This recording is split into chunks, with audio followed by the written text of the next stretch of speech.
Quiero contarle, le voy a contar a los oyentes quién es el doctor Daniel Obligado, a quien conozco hace algunos años y que me ha tenido mucha paciencia. Daniel, muchas gracias, muchas gracias de corazón. Gracias a vos, gracias a vos.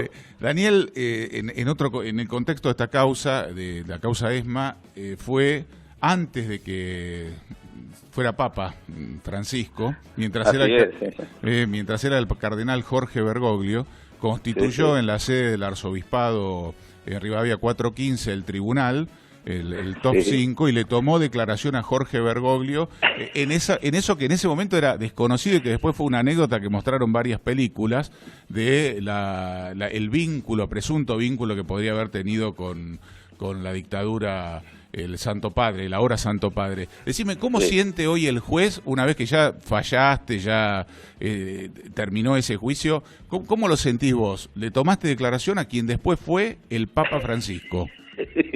Sí, le tomé declaración al Papa. Claro, exactamente. Sí. Bueno, he tenido ocasión de reunirme con su santidad y recordar la circunstancia, bueno, de una manera amable, por supuesto, ¿no? Sí. Bueno, fue realmente un momento único, ¿no? Esos hitos de la vida, ¿no? Es decir, poder estar en esa situación realmente es irrepetible, ¿no? Pero yo le cuento a los oyentes, en YouTube están los videos, si uno los quiere ver, de la declaración de Bergoglio, pero ¿por qué le pregunto a Daniel? Porque Bergoglio después se hizo Francisco, el Santo Padre, y fue consecuente en sus actos, pero en decisiones universales, de lo que declara en ese juicio. Es su mirada de hoy. Claro. Es la mirada del Papa hoy frente a los delitos de lesa humanidad en el mundo. Exactamente, él explicó muy bien cómo lo que hizo, lo que pudo hacer, hasta dónde pudo, qué es lo que hizo y hasta dónde pudo hacer. Y su dimensión humana, ¿no? Su dimensión humana, porque había quienes le pedían lo imposible. Él en ese entonces era el principal de la orden de los jesuitas. Y bueno, en fin, él primero le había pedido a los padres Yalik y Llorio que se retiraran de la villa, la actual villa 1114, la villa, creo que en ese entonces no se denominaba así, la villa del Vasco Flores, ¿no? Sí.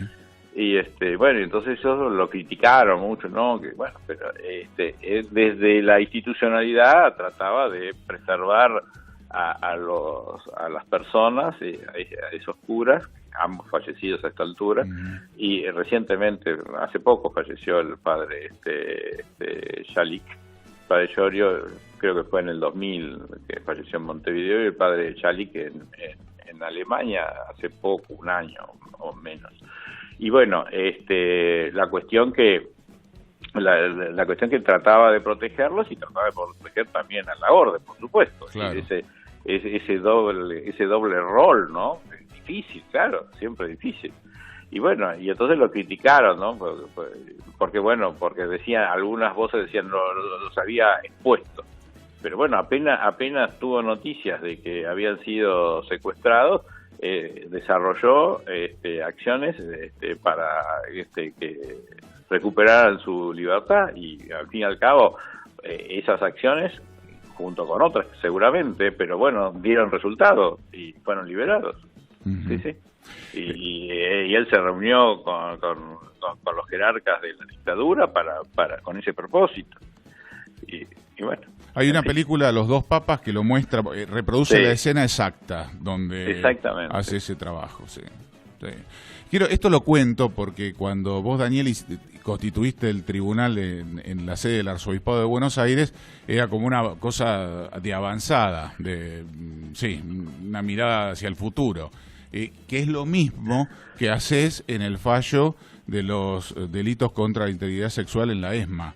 Estás planteando algo que, para lo que es la jurisprudencia argentina, es mirar hacia el futuro, un planteo hacia adelante. También en ese caso te hago una pequeña observación. Sí. También en ese caso, justamente Primero bueno, se había dado la circunstancia de que había uno de los jueces que decía que no estaba en contra se oponía a recibirle declaración testimonial, ¿no? Sí. Pero bueno, más allá de eso, y otro colega, el doctor Castelli y yo, aceptamos recibirle la declaración testimonial. Pero lo importante que quería señalar acá es la interpretación que hicimos, ¿no? El doctor Castelli y yo dijimos, porque apenas decidimos recibir la declaración testimonial, los abogados de la curia presentaron un escrito diciendo que, bueno, que de acuerdo a las leyes procesales podía declarar por escrito, ¿no? Sí. Entonces, esto es una singularidad porque justamente por eso no se conoce de que se constituya un tribunal en una curia o un tribunal en el Congreso, etcétera. Entonces, interpretamos, el doctor Castelli y yo, de que esa norma no es en beneficio de un funcionario en su persona, sino en las funciones en sí. Entonces, ¿cómo se conjura eso? Se conjura trasladándose precisamente el tribunal a la sede de funciones, para la redundancia, del funcionario. Sí. Es decir, por eso es que pueden declarar por escrito, no es para darle una comodidad porque es funcionario, sino es porque la norma presupone que por el cúmulo de tareas que tiene a su cargo no puede trasladarse hasta el tribunal. Entonces, bueno, es el tribunal que se traslada hasta la sede de las funciones, para la redundancia, del funcionario. Sí. Esa fue la interpretación que se hizo y por eso es que nos trasladamos hasta el arzobispado. Felicitaciones, Daniel. Realmente, bueno, sin palabras. Viste que la vida, en definitiva, es esto, ¿no?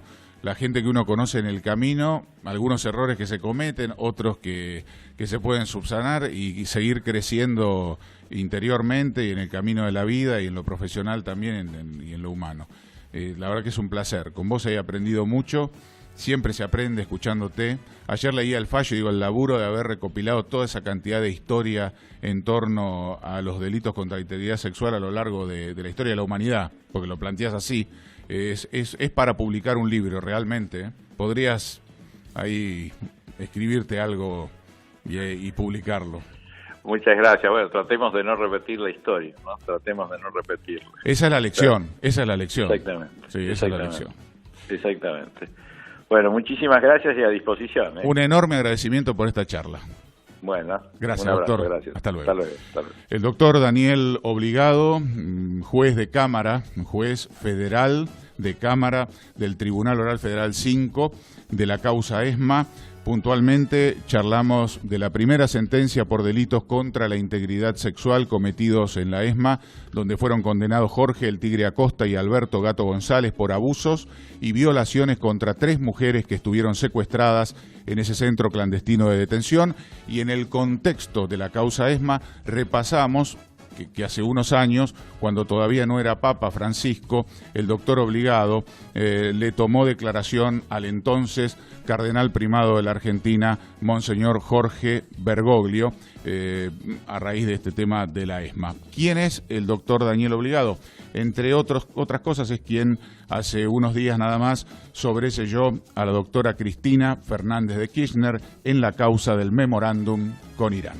Son las 8:43 en la República Argentina.